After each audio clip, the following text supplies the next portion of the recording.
in order to stimulate the economy out of this recession is going to ignite a powder keg. We already have an inflation problem, and Powell's going to pour all this gasoline on it. And so we're going to see inflation moving up to a much higher level, even though it's already very high. You think that inflation is not done rising? It's going to go above 9.1%. Peter, I just want to point out the fact that in no prior recession over the last 70 years has inflation risen during a recession. This time's going to be different? Yes, well, as they keep telling us, this is a very unique recession. In fact, most people don't even want to admit that we have one. Okay. But, look at the recessions of the 1970s. You had rising prices there, during stagflation, and that's what my forecast is. Remember, last year, I was predicting the U.S. economy would be in recession in the first half of 2022, and very few people had that right. But I also predicted that inflation wasn't transitory, that it would get stronger as the economy got weaker, and that is exactly what happened. Now, the reason that I believe that inflation is going to kick into a higher gear as this recession that we are in gets worse is because I believe Powell is going to pivot ultimately, and he is going to give up his fight against inflation in order to fight a different foe, and that is going to be a recession and rising unemployment and potentially a financial crisis, either one that has already happened or one that is rapidly approaching. And so I think Powell is going to choose what he believes to be the lesser of the two evils. And I think he's going to pick fighting recession and propping up financial markets and monetizing government debt so the Treasury doesn't have to default. I think the Fed is going to pick that over inflation. And so unlike the pivot that we got with Volcker back in 1982, where Volcker pivoted after a victory in his fight against inflation, Powell is going to pivot despite defeat. Inflation is going to win. And so when we go back to 0% interest rates or whatever we do, and when we go to QE5, which is going to be launched, I don't think the Fed is going to shrink its balance sheet very much. It's going to shrink it less than it did last time it tried to do it, which is an impossible task given the bubble that it's inflated. I think when the Fed goes back to stimulus and creating inflation, when inflation is maybe double or triple or quadruple that 2% target, the markets are going to react very differently than how they reacted in the past. Because in the past, the Fed was able to justify all this cheap money because they said we don't have enough inflation. We're still below target. Well, when they go back to this stimulus, when inflation is triple or more their target, the markets aren't going to buy it. And so I think all the inflation that they are going to have to create in order to stimulate the economy out of this recession is going to ignite a powder keg. We already have an inflation problem, and Powell's going to pour all this gasoline on it. And so we're going to see inflation moving up to a much higher level, even though it's already very high. In fact, it's probably double what the government claims in the CPI. If you want to know what's actually happening to prices, you've got to double what the government tells you, and that's more accurate. Okay, I want to touch on this pivot here. Remember, the Fed has two mandates: fighting inflation and maximizing the employment side. Now, unemployment has actually fallen yet again to 3.5%. You've actually tweeted about this. You said there was a net loss of full-time jobs in July, actually. All of the net 528,000 jobs added were part-time jobs, most of them low-paying service sector jobs.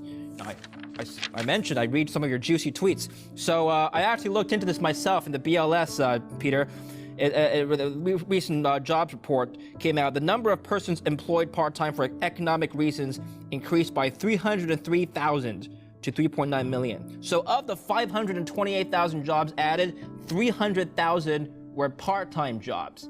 Now, the Fed's looking at the overall unemployment number, and they're probably thinking, okay, we don't have to fight unemployment right now because it's at an all-time low, right? Is that an accurate statement to make? Is that an accurate reading of the number?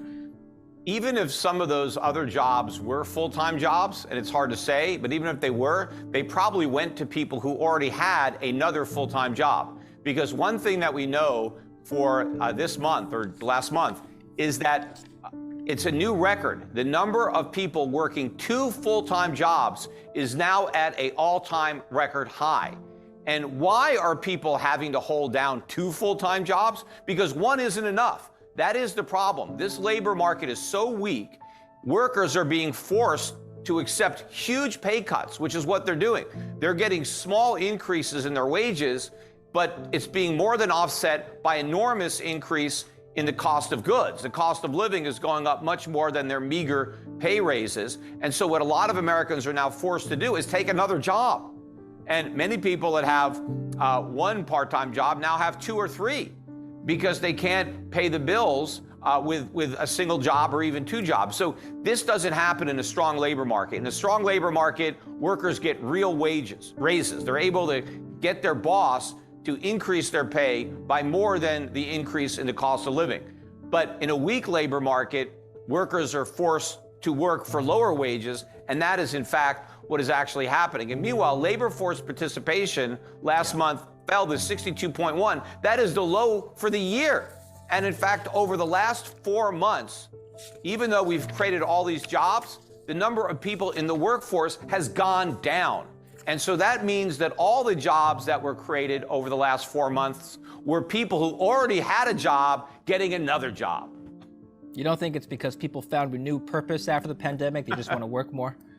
No, well, the data isn't lying. We have fewer people working than we had 4 months ago. You know, Biden claimed that we have a record number of people in the workforce. He was mistaken. He's wrong. We had more people working 4 months ago than we have working now. Okay, well, by the way, Yeah. the record high for the number of people working is before the pandemic. So even though we've recovered the jobs that we lost prior to the pandemic, it's only because the same people have multiple jobs. We haven't recovered the workers. We still have a lot of workers that were working prior to the pandemic that haven't rejoined the labor force.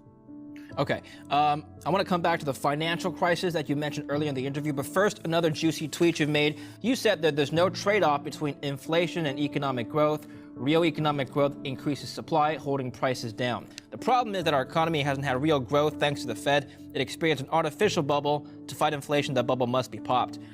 Just going back to the first part of your tweet, Peter, there's no trade-off between inflation and economic growth. The Fed's talking about a soft landing, which is a trade-off between economic growth and inflation. That's not possible? Well, first of all, we can't have a soft landing because a soft landing means we avoid recession. So by that definition, we've already crashed, or it's a hard landing. But there's no way we can have a soft landing. We don't know for sure if it's a recession. The definition has been muddled.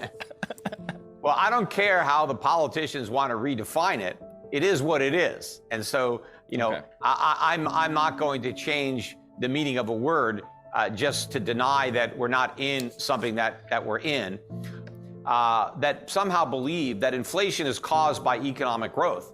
They also think it's caused by too many people working. They think there's a trade-off between unemployment and inflation.